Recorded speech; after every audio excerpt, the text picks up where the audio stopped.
Taste the Daily. திருவள்ளூரில் அங்கன்வாடி மையங்களில் பணியாற்றும் ஊழியர்கள் 500க்கும் மேற்பட்டோர் இரவு முழுவதும் காத்திருப்பு போராட்டத்தில் ஈடுபட்டனர்.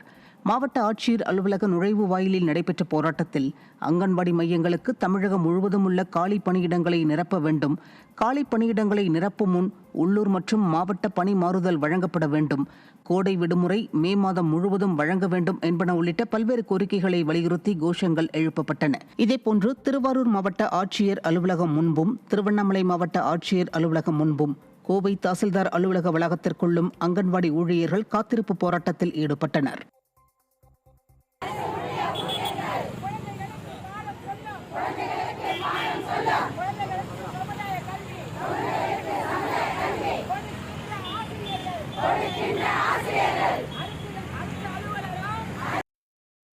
நாமக்கல் மாவட்டம் ராசிபுரம் அருகே கோவில் திருவிழாவில் பூச்சாட்டுதலுக்கு எதிர்ப்பு தெரிவித்து ஒரு தரப்பினர் சாலை மறியலில் ஈடுபட்டனர்.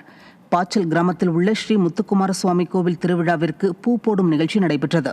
அப்போது நிலப்பிரச்சினை உள்ள நிலையில் திருவிழா நடத்தக்கூடாது என ஒரு தரப்பினர் எதிர்ப்பு தெரிவித்தனர். மேலும் கோவிலுக்கு பாத்தியப்பட்ட ஒரு தரப்பினரை மற்றொரு தரப்பினர் தாக்கும் நோக்கத்துடன் கையில் கற்கள் கம்புகளுடன் திரண்டதாக கூறப்படுகிறது. இந்த நிலையில் ஒரு தரப்பினர் சாலை மறியலில் ஈடுபட்டனர். கோவில் திருவிழா தொடர்பாக இரு தரப்பினருக்கும் இடையே மோதல் நீடித்து வரும் நிலையில் விடியா திமுக அரசின் ஏவல் துறை கைகட்டி வேடிக்கை பார்ப்பதாக பொதுமக்கள் குற்றம் சாட்டியுள்ளனர். கிருஷ்ணகிரி மாவட்டம் பர்கூர் சட்டமன்ற தொகுதிக்குட்பட்ட பகுதிகளில் சுமார் 20 லட்சம் ரூபாய் மதிப்பில் கட்டி முடிக்கப்பட்ட வளர்ச்சி திட்ட கட்டிடங்களை அதிமுக மாநிலங்களவை உறுப்பினர் தம்பிதுரை திறந்து வைத்தார். குரு விநாயக்கனப்பள்ளி, காளிக்கோவில் ஆகிய பகுதிகளில் மாநிலங்களவை உறுப்பினர் வளர்ச்சி நிதியிலிருந்து 5 லட்சம் ரூபாய் மதிப்பில் பேருந்து நிறுத்தம், 7 லட்சம் ரூபாய் மதிப்பில் பல்நோக்கு கட்டிடம் மற்றும் எழுத்துக்கரி பகுதியில் 7 லட்சம் ரூபாய் மதிப்பில் பல்நோக்கு கட்டிடம் புதிதாக கட்டப்பட்டுள்ளது. அவற்றை முன்னாள் துணை சபாநாயகரும் அதிமுக மாநிலங்களவை உறுப்பினருமான தம்பிதுரை திறந்து வைத்தார். இதில் முன்னாள் சட்டமன்ற உறுப்பினர் ராஜேந்திரன் மற்றும் கழக நிர்வாகிகள், தொண்டர்கள் ஏராளமானோர் கலந்து கொண்டனர். தருமபுரி நகர் பகுதிகளில் கழிவுநீர் கால்வாய்கள் முறையாக தூர்வாரப்படாததால் சாலைகளில் மழைநீருடன் கழிவுநீர் கலந்து தேங்கியுள்ளதால் வாகன ஓட்டிகள் அவதிக்குள்ளாகினர். பாரதிபுரம், இலக்கியம்பட்டி, அதியமான் கோட்டை, நல்லம்பள்ளி உள்ளிட்ட பகுதிகளில் அரை மணி நேரத்திற்கும் மேலாக மழை பெய்ததால் பொதுமக்கள் மகிழ்ச்சி அடைந்தனர். இருந்தபோதிலும் அரை மணி நேரம் பெய்த மழைக்கே சாலைகளில் மழைநீர் தேங்கியதால் வாகன ஓட்டிகள் பெரிதும் அவதிக்குள்ளாகினர். கழிவுநீர் கால்வாய்கள் முறையாக தூர்வாரப்படாததால் சாலைகளில் மழைநீருடன் கழிவுநீர் கலந்து தேங்கியுள்ளதாக பொதுமக்கள் குற்றம் சாட்டியுள்ளனர். திண்டுக்கல் மாவட்டம் நத்தம் அருகே அரசு பேருந்தை இயக்க வலியுறுத்தி பெண்கள் பேருந்தை சிறைப்பிடித்து போராட்டத்தில் ஈடுபட்டனர்.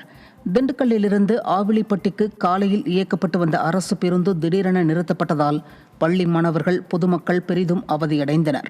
இது தொடர்பாக போக்குவரத்து கழக அதிகாரிகளிடம் கேட்டபோது அவர்கள் முறையாக பதிலளிக்காததால் ஆத்திரமடைந்த அப்பகுதி பெண்கள் அரசு பேருந்தை சிறைப்பிடித்து போராட்டத்தில் ஈடுபட்டனர். மீண்டும் அரசு பேருந்தை இயக்க வேண்டுமென போராட்டத்தில் ஈடுபட்ட பெண்கள் வலியுறுத்தினர். நிர்வாகத்திறனற்ற ஸ்டாலின் ஆட்சியில் போதிய அரசு பேருந்துகள் இல்லாததால் கிராமங்களுக்கு செல்லும் பேருந்துகள் நிறுத்தப்படுவதாக பொதுமக்கள் குற்றம் சாட்டியுள்ளனர். கிருஷ்ணகிரியில் பல்வேறு பகுதிகளில் சூறாவளி காற்றுடன் பெய்த கனமழையால் மரங்கள் வேரோடு சாய்ந்ததில் மின்கம்பங்கள் உடைந்ததால் மின்சாரமின்றி பொதுமக்கள் கடும் அவதிக்குள்ளாகினர். பழைய வீட்டு வசதி வாரிய குடியிருப்பு, வனத்துறை அலுவலகம், பழையப்பேட்டை, சிட்கோ தொழிற்பேட்டை மற்றும் அதனை சுற்றியுள்ள பகுதிகளில் மே 1ஆம் தேதி முதல் மின் இணைப்பு இல்லாததால் பொதுமக்கள் பெரிதும் அவதியடைந்தனர்.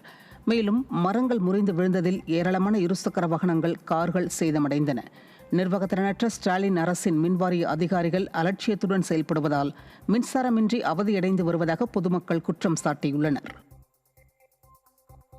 செங்கல்பட்டு அருகே தூய்மை பணியாளர்களை ஏற்றிச் சென்ற மினி வேன் கவிழ்ந்து விபத்திற்குள்ளானதில் 12 பேர் காயமடைந்தனர். மதுராந்தகம் அடுத்த ஜமீன் எண்டத்தூர் பகுதியிலிருந்து தாம்பரம் மாநகராட்சியில் தற்காலிக பணியாளராக பணியாற்றுவதற்காக 12 பெண்கள் மினி வேனில் வைத்து அழைத்துச் செல்லப்பட்டுள்ளனர். செல்லும் வழியில் படாலம் அருகே தேசிய நெடுஞ்சாலையில் ஓட்டுநரின் கட்டுப்பாட்டை இழந்த மினி வேன் சாலையின் நடுவே கவிழ்ந்து விபத்திற்குள்ளானது. இந்த விபத்தில் மினி வேனில் சென்ற அனைவரும் படுகாயமடைந்த நிலையில் சிகிச்சைக்காக மருத்துவமனையில் அனுமதிக்கப்பட்டனர்.